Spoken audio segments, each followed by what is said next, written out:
bên muốn chéo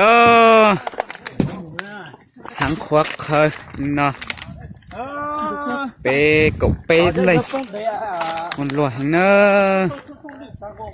muốn chéo anh tới bê mẹ phụ nó giờ lúc thời định trung năng lúc hành lúc bằng béo nó bê muốn chế nó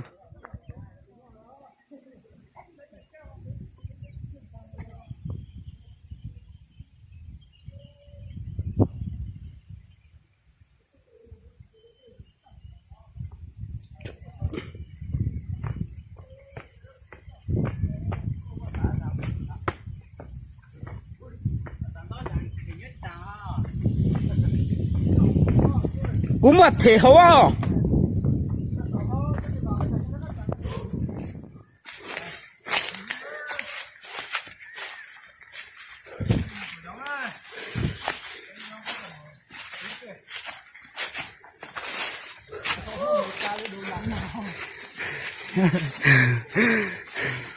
sát đi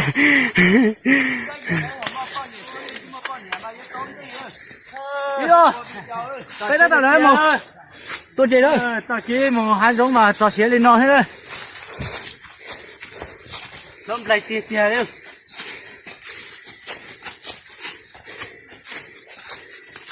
ôi giờ cho anh chị đủ hành đó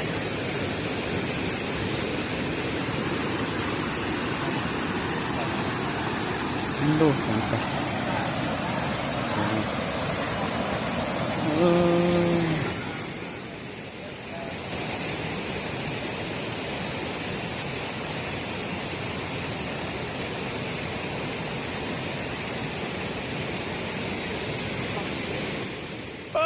nói bé in nu công chúa tao nhiệt khởi là sẽ trở thành sang một cơ nhiều cái tim mong nên sẽ buồn diệt ta tuyệt tay nó nè bên mong nhân là mà nè nu muốn nói cho chị là hơi quá chuột chập lên tao mong nhân là nó dầu không mê cho cách lý là nói tin là chuyện nu xin này chỉ bảo là mua nó ra chỉ mua lồng câu chơi nó sẽ hơi quá toa mong nhân là yêu em ấy tụi nó sao tí ơi đây có đó thiếu tổ chức thiếu một bên về bên đó phía nó hai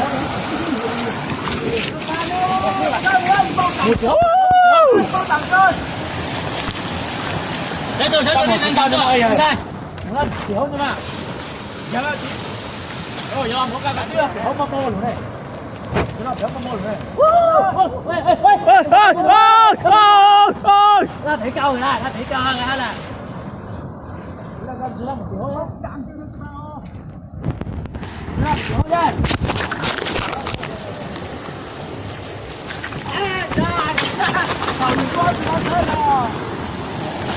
Ô sai, tao kẹp tay luôn. Tụi cái tuần chạy trao hết cả tao cả giật cái đó rồi.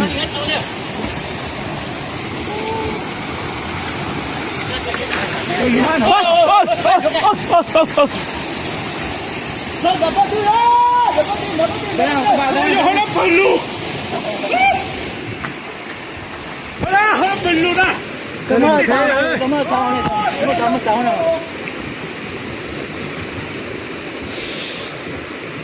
Ôi ở trên bao cũng mất răng hả? Này.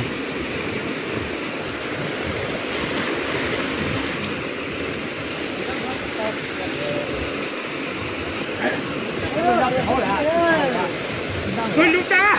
Lũ. Ê, lũ ta đấy mà. Chưa này mà.